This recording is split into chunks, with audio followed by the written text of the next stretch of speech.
Olá a todos, bem-vindo ao episódio número 4 do The Stories e hoje com o nosso convidado Eduardo Gomes de Matos. Tudo bom, Eduardo? E aí, prazer. tudo bom, Paulo? Muito obrigado aí pelo convite, por aceitar o meu convite, né, para participar aqui do The Stories. E aí temos hoje um bom papo, hein? Fazia tempo que a gente não conversa, agora a gente vai ter que conversar no programa. Né? A gente conversa sempre nos bastidores, né? Então vamos iniciar agora com a pergunta que eu vou fazer sobre planejamento estratégico. Eduardo, a gente conversou uma vez, batendo um papo informal, e você falou uma coisa para mim sobre a morte do planejamento estratégico. Na realidade, o planejamento... É uma coisa séria, né? É uma coisa séria. Mas, na realidade, o planejamento estratégico ele não morre, ele muda, né? Então, definir estratégias hoje para uma organização não é uma repetição do que se fazia no passado. Então, no passado, normalmente as empresas pegavam o planejamento estratégico dos anos anteriores, se avaliavam os KPIs, né? Analisavam as metas, os resultados que tinha atingido e fazia, vamos dizer assim, uma repetição daquele modelo anterior, Paulo. Então esse processo morreu, esse processo não existe mais. Você está dizendo na linguagem mais jovem um Ctrl+C, Ctrl+V? Era um Ctrl+C, Ctrl+V, exatamente, era isso que as organizações faziam. Então por quê? Porque o cliente mudava pouco, a tecnologia mudava pouco, os concorrentes mudavam um pouco e era uma repetição do passado.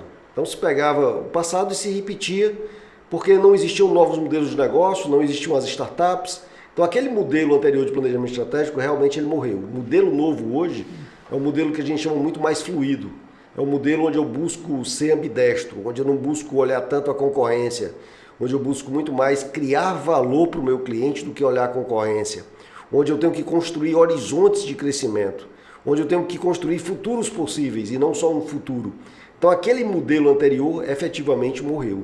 Nós hoje temos um novo modelo de definir estratégias, que a gente chama da nova estratégia, uma estratégia ambidestra, que nós podemos também chamar de Agile Strategy Management. Então, essa estratégia é muito mais adequada a essa realidade atual, onde aquele modelo anterior, onde se usava, por exemplo, o Balance Scorecard, o BSC... Kaplan e Norton. Kaplan e Norton, que você dizia, olha, está no mapa, faz, não está no mapa, não faz. Hoje você utiliza uma metodologia muito mais flexível, que são os OKRs, onde você analisa se aqueles OKRs trimestralmente ainda fazem sentido, se ainda tem significado, se devem ser mudados, se devem ser pivotados, se devem ser descartados, aqueles objetivos. Então é uma coisa muito mais flexível, né? Muito mais adequada a esse mundo que a gente vive hoje, esse mundo extremamente volátil, incerto, complexo e ambíguo. E também inédito, né? Por que não dizer inédito? Tudo isso a gente comentou, né? No livro que você falou, da Nova Gestão, tudo isso a gente coloca no livro Nova Gestão para que as pessoas tenham esse entendimento dessa nova realidade, dessa nova metodologia de trabalhar a estratégia. Nós vamos falar muito sobre a Nova Gestão, o livro está aqui, né? Essa publicação aqui. Nós vamos falar muito sobre esse livro aqui. E eu vou continuar as perguntas do planejamento estratégico, porque também tem muita coisa de estratégia no livro. Muita coisa. Ele fala muito sobre estratégia. A gente está pegando esse ponto também de entender essa flexibilidade que você está falando. Por exemplo, flexibilidade é meio pernambucano, né? Isso. Flexibilidade. As pessoas às vezes não querem trabalhar com OKRs, ou os OKRs, porque dizem que as metas trimestrais elas podem ser voláteis, né? Eu posso pivotar um KR, né, um resultado, se eu quiser, se ele não justificar, né? Exato. Mas a pivotagem de um resultado não implica no mau planejamento desse OKR? Não. O planejamento hoje, a estratégia é um planejamento fluido, é como o aprendizado. Então hoje não tem mais caminho, as pessoas queriam muito mapa, né? Antigamente se definia muitos mapas e existe uma grande diferença entre o mapa e o terreno. Então hoje, às vezes quando a gente olha um mapa e a gente vai para a realidade, o terreno é totalmente diferente daquele mapa que a gente olhou ou que a gente construiu. Então hoje é muito mais a gente olhar o terreno, hoje é muito mais ajustar-se às realidades que aquele terreno proporciona. Por isso que eu preciso dessa volatilidade, por isso que eu preciso dessa incerteza. O problema é que as pessoas querem previsibilidade. O acionista quer previsibilidade. E querem riscos menores, né? Querem riscos menores. Os colaboradores querem previsibilidade, né? Então todas as pessoas querem previsibilidade. Como ter previsibilidade no mundo imprevisível? Então tem um gap muito forte aí entre esses dois conceitos. Então hoje a imprevisibilidade, a inconstância, a mudança constante tem que fazer parte da vida dos profissionais e das organizações. Esse é o grande problema, que as pessoas querem que o mundo volte a ser como era antes, e o mundo não vai voltar a ser como era antes. A mudança das tecnologias, a convergência dessas tecnologias, a disrupção proporcionada, porque muitas disrupções são proporcionadas não por players daquele segmento, mas por empresas pequenas, por startups que estão sendo criadas agora por 2 garotos e que vai disruptar completamente um segmento, não é? Como a gente vê os exemplos clássicos aí que são comentados como Nubank, XP Investimentos, que desestabiliza a cadeia de valor inteira, né? Airbnb. E aquela cadeia de valor que Michael Porter colocava, essa cadeia de valor já não existe, porque o meu concorrente hoje ele pode vir de qualquer lugar, e não só dos players atuais daquele segmento. Eduardo, você, com a consultoria, né, Gomes de Matos, você atua com grandes empresas, tá? Uhum. Então agora a minha pergunta vai focando assim, não tão na micro pequena, mas na grande empresa. Uma grande empresa ela tem processos definidos, tem compliance, né? Isso. Então ela é rígida por natureza porque ela tem que garantir que uma operação seja eficiente e eficaz. Estratégia vem do grego estratégia, né? Uhum. Que é um cargo de um comandante de guerra. Exatamente. Então toda a estrutura da estratégia ela é baseada numa hierarquia de comando. Por isso que nós herdamos a hierarquia de comando e importamos isso para as nossas organizações. Quando você fala esse mundo volátil, dessas transformações muito rápidas, ou seja, a gente às vezes faz um planejamento com incremento de melhoria de liquidez de 4%, e um mundo que se reinventa 100%. Uhum. O que acontece? Você não consegue acompanhar. Eu acho que mais ou menos isso foi o teu posicionamento. Como é que nós conseguimos ter essa velocidade e essa agilidade e até utilizar os OKRs, sendo que a estrutura é hierarquizada e a gente não consegue ver colaboração, cultura de colaboração? Aí a pergunta, como a estrutura organizacional e a cultura não colaborativa, né, uma cultura mais de controle e competência, não geram o que a gente chama de sistema imunológico corporativo, impede que você possa implantar uma estratégia desse tipo. Não sei se essa pergunta foi... Não, tranquilo. A gente, na cultura das organizações, dessas empresas tradicionais, recentemente eu até falei sobre esse assunto, podem as empresas tradicionais evitar a autodestruição, porque o que está acontecendo, Paulo, é uma autodestruição. 87% das causas de desaparecimento organizacional das empresas são internos e não externos. Por quê? Porque os gestores, os executivos, os empresários, eles não percebem ou não querem perceber ou então não tomam medidas práticas de adaptação à nova realidade. Então a adaptação à hierarquia ela está fadada a desaparecer também. Empresas hierárquicas são empresas extremamente lentas, são empresas que se distanciam do ponto principal de um negócio, que é o cliente. Então, hoje, o que as organizações têm que fazer é ter uma cultura acabando com o comando, cobrança e controle, com essa hierarquia muito forte, tendo muito mais engajamento, muito mais propósito. E isso está gerando essas empresas que eu chamo de sucumbentes, né? Sucumbentes. Sucumbentes. São sucumbentes. As empresas tradicionais são sucumbentes. Então, muitas estão sucumbindo. Porque hoje a gente tem, por exemplo, nos Estados Unidos, um fenômeno chamado de êxodo organizacional. Então as pessoas, mais de 20 milhões de pessoas no ano passado abandonaram seus empregos nos Estados Unidos, e esse ano, nós não temos os dados ainda de pesquisas desse ano, mas esse ano ainda vai ser maior. Então as pessoas não encontram mais dentro daquela organização propósito, significado para o seu trabalho. Então aquele modelo de comando, cobrança e controle tem que desaparecer dentro das organizações. E isso basta com que as empresas, com que os líderes empresariais tomem a decisão de mudar. Um dos grandes exemplos que nós temos no Brasil de uma empresa extremamente tradicional, com 120 anos de mercado, que é a Gerdau, com um novo CEO, o primeiro CEO que não é da família Gerdau, ele mudou agora completamente a Gerdau, ele mudou totalmente essa hierarquia, montou os squads, montou times multidisciplinares. Nossa, né? E o MEG? E o MEG nessa história? Porque eles são os pais lá exatamente. Os patrocinadores do FNQ, né? Nasceu lá da Gerdau, né?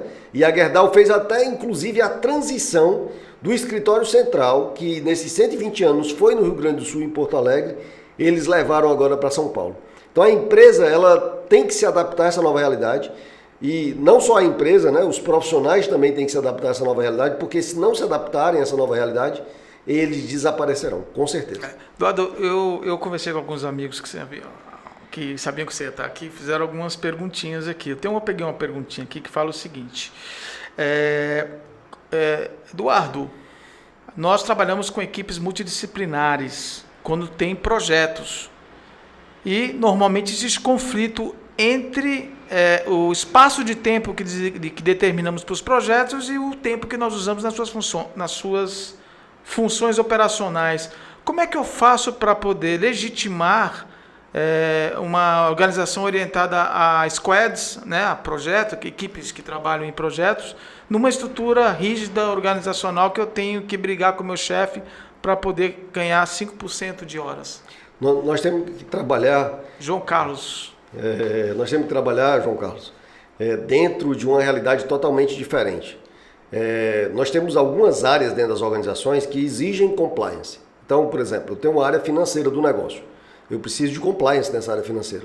Não posso trabalhar com um time, às vezes, que não está fixo naqueles processos, que nós chamamos os processos de apoio do negócio, que são muito importantes aquelas pessoas estarem ali rotineiramente fazendo todos aqueles processos. Da operação, né? Que são as...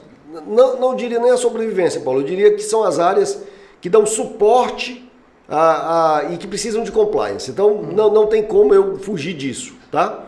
Então, assim, eu tenho que ter um time multidisciplinar, que a gente chama de times de workflow, são times de processos, que eles fazem aquele processo. Então, por exemplo, pegando o exemplo financeiro, o time de workflow financeiro, ele faz aquilo rotineiramente. Ele tem contas a pagar, ele tem contas a receber, ele tem o fluxo de caixa, ele tem a DRE, ele tem todos os procedimentos financeiros que tem que fazer. Beleza. Então, esse time, ele segue um processo maior que é diferente de um time de workflow. A grande coisa que acontece, e aí é o fracasso das empresas tradicionais nesse processo de mudança, é que as empresas querem, os líderes querem que as pessoas façam essa disrupção, façam essa inovação, façam em projetos, quando às vezes o tempo sobra. E não é quando o tempo sobra. Eu preciso estar colocando isso muito separadamente nos meus horizontes de crescimento. Então o meu horizonte 1 é o horizonte do que eu tenho que aproveitar o meu negócio. Como eu posso aproveitar ao máximo o meu negócio? Como é que eu posso conseguir excelência operacional? Como é que eu posso conseguir satisfação do cliente? Como é que eu posso conseguir um maior EBITDA, um maior lucro líquido? Eu tenho que trabalhar nisso. Mas eu também tenho que ter pessoas focando no horizonte 2, que a gente chama de Motor 2. O nosso amigo Salib chama Motor 1 e Motor 2. Então, o Motor 2 são os meus experimentos, são as minhas investigações. Eu gostei da palavra experimento. Exatamente. Então, o que é que eu estou fazendo, o que é que eu estou apostando? Então, tem que ter isso também dentro das organizações. E não somente focar no horizonte 1, onde as empresas desaparecerão, segundo o ex-CEO da Cisco, John Chambers, ele fala no seu livro, Connecting the Dots, que as empresas desaparecerão não porque fazem as coisas erradas, mas porque continuam a fazer as mesmas coisas durante tempo demais. E fazer bem, não fazem errado não, é porque fazem bem a mesma coisa durante tempo demais. Então, João Carlos, isso tem que mudar o mindset. O que é a estrutura organizacional de uma empresa? A estrutura organizacional de uma empresa é um dos sistemas organizacionais do negócio. Mas tu não acha que na ISO 56002 ela trata muito uma coisa chamada política de inovação? Então ela entende o seguinte: qualquer tipo de projeto que seja voltado para a inovação, ele tem que estar uma estrutura organizacional implementada no RH, uma política que permita que ele faça um 80-20, um 90-10, que nem a Google. Isso é negociado entre os pares dos executivos. Então, o gerente sabe que se ele se candidatar a um projeto e ele for participar desse projeto, ele vai ter que liberar essa pessoa. Essa política, como é que você vê? Isso é implementável? Você acha isso uma coisa interessante? Não acha? O que eu vejo é assim, que às vezes a gente quer regulamentar e definir procedimentos para criatividade e para disrupção e para inovação. E às vezes... quer ser que nem o Sigma, né? Sigma na inovação. Você tem que criar 10 ideias na sexta-feira. E não existe isso, né? Às vezes as ideias nascem quando a gente está tomando banho, às vezes a ideia nasce quando a gente está num barzinho tomando cerveja e a gente tem um insight, puxa vida, por que não fazer assim? Vamos testar fazer assim. E se nós fizéssemos daquela forma? Então eu acredito muito mais nesse processo de conexões. Eu acho que as inovações, elas são criadas nas inovações. O Uber foi criado num momento onde os dois fundadores estavam em Paris, numa chuva, né? E um disse assim, puxa vida, seria tão bom se saísse um táxi de dentro do celular, né? E dizem que estava com 2 belas mulheres, né? Pois é. Então, assim, surgiu essa oportunidade ali, entendeu, Paulo? Então, não vejo muito, assim, essa política de definição de inovação. O nome vai contra, né? Vai contra. A inovação é juntar pessoas, é discutir, é trocar ideias, é conectar os pontos. É esse caos que a gente entende que existe um caos na gestão, né? Isso, de Rock já colocava isso, né? A era caórdica, o caos e a ordem. E aí, para o nosso próximo bloco, nós vamos falar da nova gestão do livro, que exatamente vai falar desse caos na gestão, porque não existe estratégia com uma gestão totalmente previsível, né? Isso. Gente, próximo bloco, a gente continua já com Eduardo Gomes de Matos. Até mais. Ok, voltando para o segundo bloco. Esse livro aqui, best-seller, né? Best-seller. A nova gestão. O que é a nova gestão? Dentro desse panorama que você traçou agora no primeiro bloco. Legal. Paulo, a gente estava vivendo um mundo de mudanças aceleradas. Mas com a pandemia, essa velocidade aumentou muito mais, né? E no começo da pandemia, a gente começou a prestar consultoria para pequenos empreendedores, para ajudar aqueles empreendedores, né? Então nós abrimos um programa onde 100 empresas se cadastraram para que a gente pudesse ajudar. E aí a gente notou que as empresas, tanto as empresas tradicionais, as empresas clientes, empreendedores, estavam tendo muita dificuldade em adaptar, em compreender essa nova realidade. Então hoje nós vivemos o que nós chamamos de uma nova economia. Essa economia ela não usa os preceitos anteriores, ela usa novos preceitos. São novas fórmulas, né? Diferentemente das anteriores. Então as anteriores, os modelos de negócio, por exemplo, passavam para filhos e netos. Era avô, filho e neto, esse processo acontecia. Hoje não, os modelos de negócio mudam muito mais rápido, por conta desse avanço dessa tecnologia. Então nós vivíamos uma nova economia, com novas regras. E aí nós precisávamos trazer uma nova gestão. Então foi o que nós fizemos. Fomos pesquisar no Brasil quem estava tendo sucesso. Quais são as organizações que estão tendo sucesso no Brasil? Quais são as organizações que estão tendo sucesso nos Estados Unidos? Quais são na Europa, na Ásia, Alibaba, Tencent e por aí vai. Então, o que é que essa turma está fazendo, o que é que eles estão adotando em termos de gestão? E aí nós trouxemos e compilamos isso no que a gente chama de nova gestão. Então, a nova gestão são 7 princípios que as empresas têm que utilizar, que o líder empresarial tem que utilizar, e começa tudo com colocar o cliente no centro do negócio. Não colocar o centro do negócio não é ter um bom atendimento, um excelente atendimento ao cliente, dizer que o cliente é quem manda, nada disso. Colocar o cliente no centro do negócio é entender qual é a dor do cliente, qual é o problema do cliente que nós resolvemos. Assim, isso para uma startup não faz sentido a gente falar sobre isso para uma startup, porque uma startup já nasce com esse objetivo, de resolver a dor de um cliente. Mas para a empresa tradicional isso faz todo sentido, porque as empresas tradicionais elas são focadas em eficiência. Elas buscam eficiência e elas buscam redução de custo e ela busca produzir um produto para um cliente. Ela não busca entender qual é a dor do cliente, qual é o problema do cliente que eu vou resolver. Então isso, quando a gente está fazendo nossos projetos de consultoria em empresas tradicionais, a gente pergunta qual é a dor do cliente que você resolve. E na maioria das vezes tem dificuldade em entender qual é a dor que a gente efetivamente está resolvendo do cliente. Então esse é o primeiro pilar. O segundo pilar é aquele da definição da estratégia. A gente tem que definir uma estratégia ambidestra de mercado, uma estratégia ágil, que seja extremamente adaptável a essa nova realidade. O terceiro pilar, o terceiro grande princípio da nova gestão é o modelo de gestão e a cultura organizacional. Então a cultura organizacional e o modelo de gestão mudam completamente. A gente sai daquele modelo de comando, cobrança e controle e a gente passa para um modelo muito mais que enfatizando a coragem, a autonomia, o propósito, a maestria das pessoas, trabalhando aí a motivação que a gente chama de 3.0 do Daniel Pink.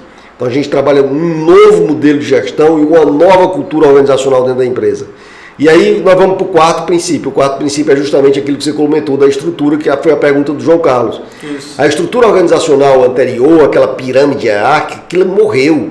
Então hoje nós temos organizações, por exemplo, no mundo com 12 mil funcionários, que ninguém é chefe de ninguém, né? Existe um mínimo de hierarquia, um mínimo de estrutura? Existe. mas as pessoas têm autonomia. Então existe Birzog, Morningstar, empresas com milhares e milhares de funcionários, que são as organizações que a gente chama em rede, são as organizações mais horizontalizadas. Esse processo tem mudado a estrutura organizacional. Teve também uma grande contribuição do Salim Ismail, que é um dos fundadores da Singularity University, com seu livro As Organizações Exponenciais, onde ele coloca justamente isso. Por exemplo, você pode ter uma estrutura sob demanda, então você pode ter uma estrutura hoje, não precisa mais as pessoas estarem dentro da organização, porque a gente descobriu com a pandemia que trabalho não é onde a gente trabalha, mas é o que a gente faz, né? Então isso muda completamente o modelo e muda o modelo de gestão. Então, por exemplo, hoje na nossa empresa tem colaboradores que participam, que vão presencialmente para Gomes de Matos 2 dias, tem outros que vão 3 dias, né, presencialmente lá, os outros eles estão em casa, estão na praia, estão onde quiserem. O importante é a entrega que ele faz. Então o trabalho para a gente hoje é muito mais entrega do que tempo. Então é muito mais... E tem muito gestor que não está aberto a essa mudança de cultura. E tem muitas pessoas que estão abandonando empresas porque não encontram mais esse equilíbrio que eles conseguiram entre vida pessoal e vida profissional e que foi atestado durante 2 anos, que foi a pandemia, que se faz as entregas corretas. E aí a gente vai para o 5º princípio, né, que é o time extraordinário.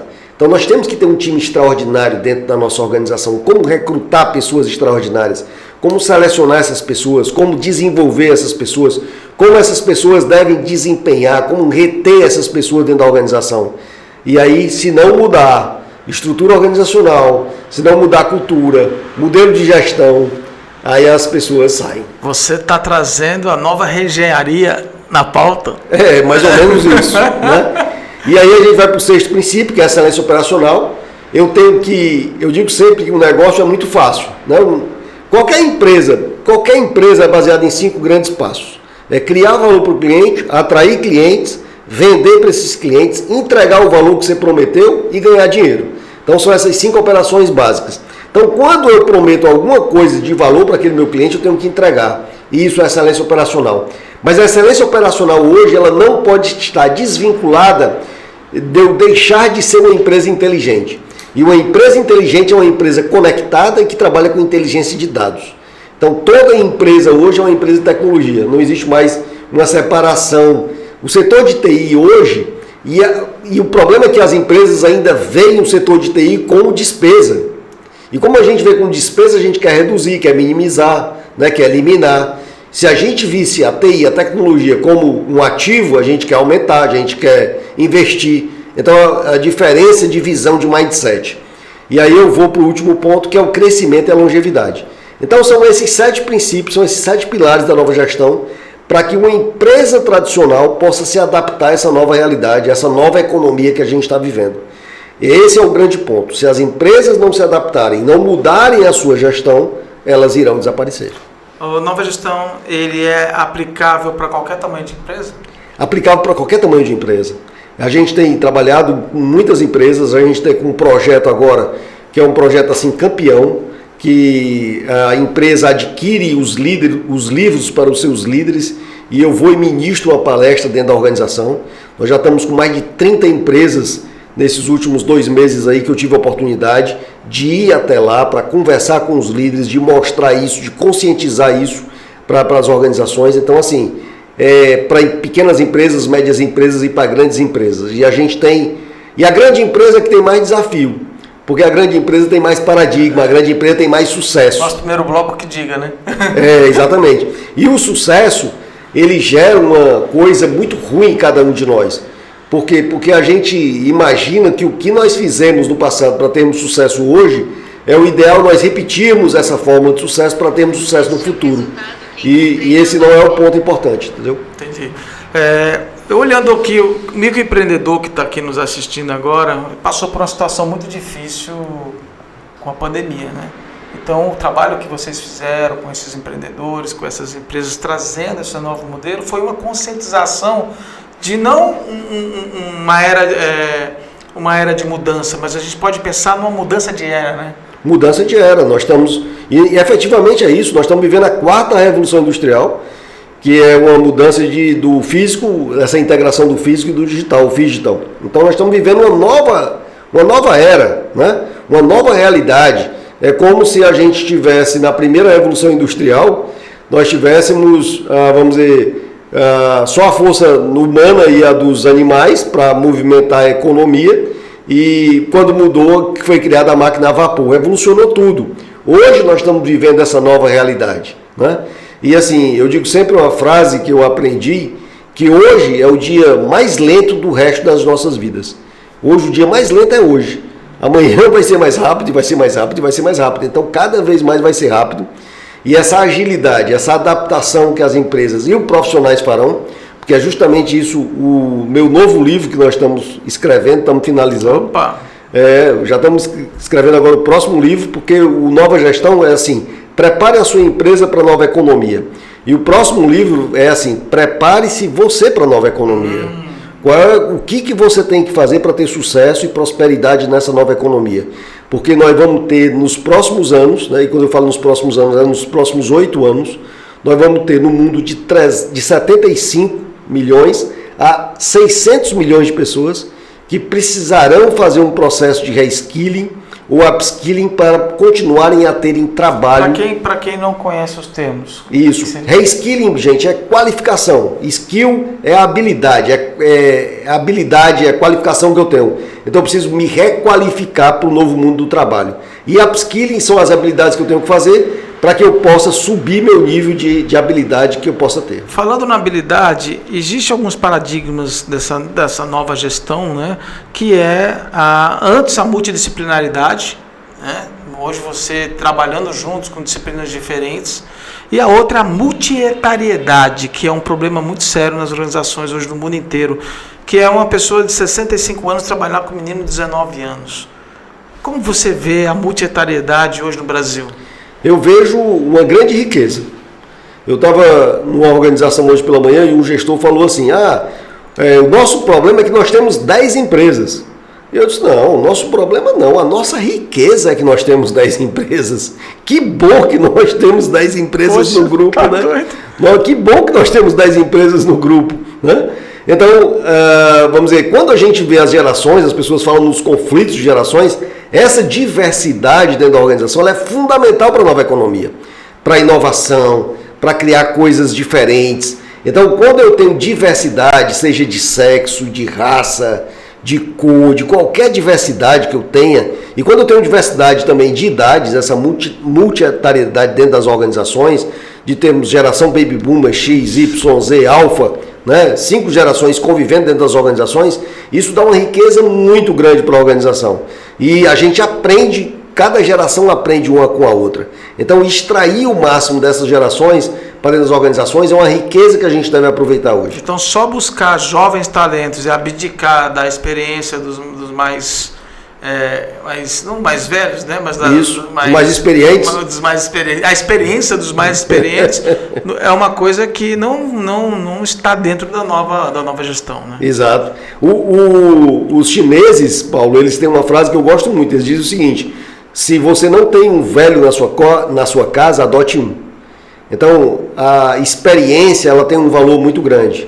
Infelizmente, às vezes no mundo ocidental, a gente vive um mundo de descartável, um mundo de não valorização do antigo, né? Então nós temos que valorizar essa experiência, nós temos que trazer essa experiência para dentro das empresas, senão nós não tínhamos os conselhos consultivos. E os conselhos consultivos são justamente isso, tem pessoas experientes para trazer aquela experiência de outros negócios, de outros ramos, para contribuir para aquela organização. Estamos chegando aqui no fim desse último bloco. Eduardo, primeiro eu quero que você se apresente mais, né? Porque eu já falei só o seu nome, sempre nosso programa, a apresentação vem para o final, é o inverso, né? E eu quero que você fale como nós podemos adquirir o livro. Tá? Você vai ter um QR Code aqui que nós vamos colocar, né? Para você poder clicar. Ele está vendo na Amazon, né? Exatamente. Bom, eu sou o Eduardo Gomes de Matos, né? Sou o fundador da Gomes de Matos. A Gomes de Matos completou agora, em agosto de 2022, 27 anos de atuação no mercado. Hoje eu já estou como presidente do conselho, né? Já são os sucessores que assumem a gestão efetiva da Gomes de Matos, mas eu estou como presidente do conselho da Gomes de Matos. Sou o criador aí desse método da nova gestão, né? Pesquisador, estudioso, que eu gosto de trazer essas metodologias. Sou casado com a Fernanda e pai do Dudu e da Camilinha, né? Que é o meu maior tesouro, é a minha família, que para mim é a coisa mais importante que eu tenho na vida. E é isso, sou apaixonado pela vida, sou apaixonado pelo novo. O novo sempre me atrai o novo. Eu sempre busco coisas novas, porque o novo sempre me atrai. Eu digo que essa curiosidade, esse desejo pelo novo é o que faz com que você nunca fique velho. Você nunca ficará velho se você for sempre atrás do novo, né? E é isso que... Esse é o Eduardo. É isso aí. Estivemos aí com o Eduardo Gomes de Mato, autor da Nova Gestão. QR Code aí, eu indico, leiam, por favor, mudem o mindset, se revitalizem, porque a transformação, ela não nos abandona. Já falava Lavoisier, nada se cria, nada se perde, tudo se transforma. Obrigado, Eduardo. Isso aí, obrigado. Até o próximo programa, hein? Obrigado. Tchau. Tchau.